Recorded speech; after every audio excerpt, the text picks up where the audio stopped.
Greetings, class. Come on in, take a seat, and let's begin. I want to tell you a story about an apple. There were two kids. They were on top of this supermarket looking down, as they did often. And it just so happens that one day, a young man, a minister, a man of God, who was very well known in the community, was coming out the store. And as he was coming out the store, there was a trough of fruits and vegetables. And he goes and takes one of the apples and puts it in his pocket and walks off. It is at this moment these two young boys, years later, grow up. One of the young men grows up and has a successful life, goes to church, goes into ministry, has a great life. The other young man never joins a church.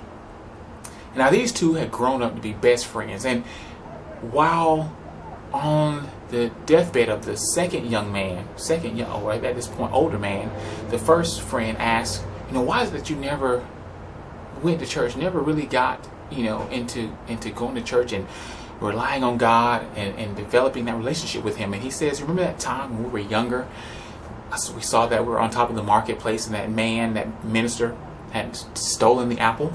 He said, well, for that reason, something in me changed, because I just didn't believe that a man of God should be stealing. Now, here's the thing.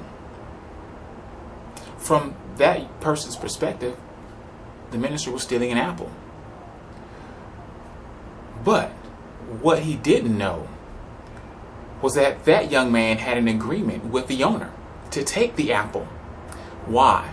Because he was taking that apple down the street to a little old lady who the owner knew and had been in the habit of giving apples on a regular basis to this young lady. And the minister at that time was just doing the favor because the store owner was unable to go out and deliver the apple himself. Now, yes, it's just one apple, but it's the reasoning behind it. But for whatever reason, that young man only saw that one moment in time, and because of it, missed out on getting saved and having a relationship with Christ. Why I share this story with you now, I may not have told it well, but I share this story for you because we as believers are always under the microscope. People are always trying to find a reason not to follow God, a reason not to go after the things of God. And I share this with you. If you're a believer or if you're a non-believer, you cannot base your relationship with God based on somebody else. You just can't do it. And though as Christians we are put on this different level, but understand this. If you saw somebody, and there are so many other things we can pull out of the story, but I want you to think about this. What if it was just somebody else? What if it wasn't a Christian? It was just somebody else. Would that young man still have the same effect? Think about it like this. If you're in school and you see somebody steal something off the teacher's desk, do you stop going to school? If you're on your job and you see someone stealing money, do you stop going to work?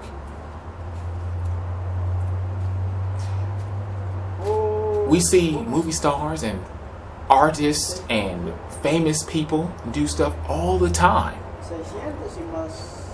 but we don't stop doing whatever it is that we associate them with. So why is it? So as believers, why do we hold this higher standard for Christians? We see a person take an apple and we totally denounce God. We as believers have to be mindful of what we do. We have to be mindful of the life that we lead before people. Because even non-believers hold Christians to a higher standard. And it's something in them that they're searching for. And when they see something contrary, they immediately cut it off. Whereas if it was something else, worldly, they wouldn't give it a second thought. They just keep doing on what they do. And it's the same thing we do with movie stars. If we find out that a famous, well-known movie star is having an adulterous affair, we don't stop going seeing their movies. We don't stop supporting them, right?